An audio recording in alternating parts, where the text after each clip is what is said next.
The House of Representatives is about to begin voting on a high-stakes government funding package that it's looking to push through once again at the 11th hour, in the nick of time. Both chambers have to pass the bill by the end of the day to avoid a partial government shutdown. It's not clear if Speaker Mike Johnson has the votes just yet. He's facing backlash, not just from Democrats, but from within his own party. One congresswoman saying the Republican majority is, quote, a complete failure. Those aren't the words of a progressive.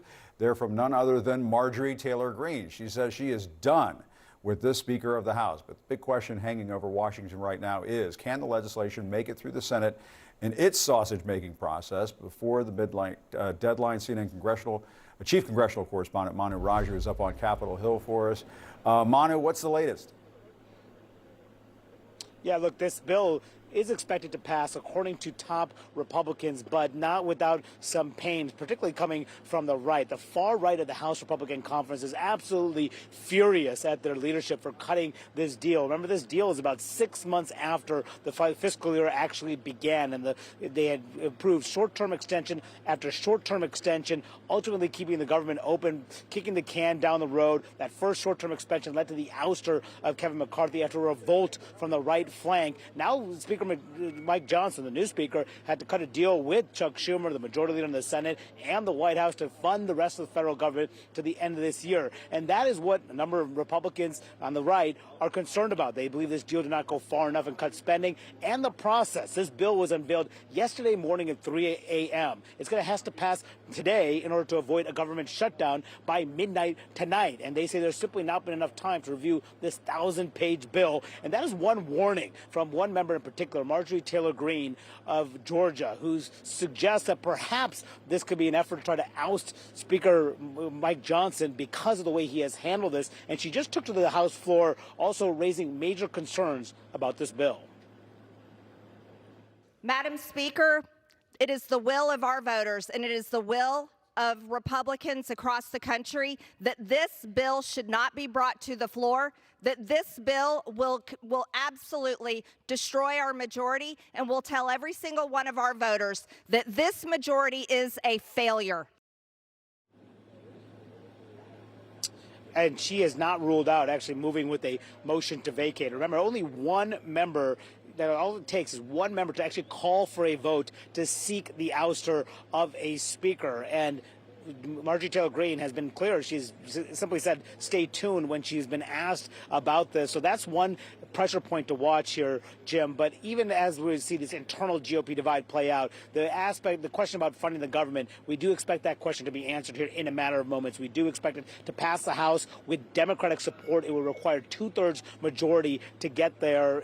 Even the question, too, for Mike Johnson, he wants to get a majority of his Republican conference to back this plan. It's possible they could fall short of the majority, which could add to more political problems for the speaker. But even if this does pass, which is expected, it has to be approved by the Senate sometime today, reach an agreement with all 100 senators to actually schedule that vote. That is still an open question, as this messy process could finally reach its conclusion today.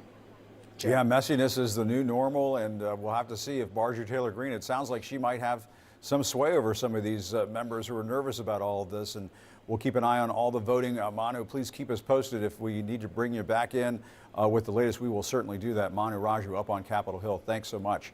Joining me now is CNN senior political commentator, former Republican Congressman Adam Kinzinger. Adam, I do want to ask you about all the Trump stuff in a second.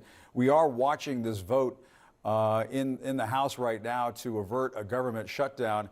And I guess we should note that Marjorie Taylor Greene, the firebrand conservative Republican Congresswoman from Georgia, has sort of threatened with a motion to vacate that she may make a maneuver to oust the House Speaker Mike Johnson, because some of the folks in the Freedom Caucus are furious over this deal that they've cut. What's your sense of things? I know you served with some of these folks. I mean, we've been told this is all going to work out, but I mean, I caution the viewers at home, we are not there yet. We might get there, but we're not there yet. Yeah, I did serve with some of them, and I'm not saying that to look for your sympathy, or your thoughts and prayers, but I can tell you I had the pleasure. Look, it's ironic because right now they're complaining about this bill. This year was spent on frivolous investigations that were pushed by the Freedom Club, mainly because their whole obsession has been to take out Joe Biden. So there hasn't been much opportunity, frankly, to negotiate any kind of a deal. When you have such a close majority, the idea that the Democrats aren't going to get anything is pretty ludicrous. And this is just how government works. The Constitution, this is what the Constitution, pretends. So is she going to try a motion to vacate? I don't know. In a way, I think it could be interesting if she does, to see if Mike Johnson just says, okay, fine, that's delayed, because you can delay that motion to vacate. And by the way, since you're doing that, the next bill I'm putting on the floor before we go to recess is the Senate foreign aid bill. That would be an interesting reaction. And then the Democrats could frankly come in and save Johnson on a motion to vacate. We'll see if he does that. I don't know if he's got the courage to do that, but we'll see.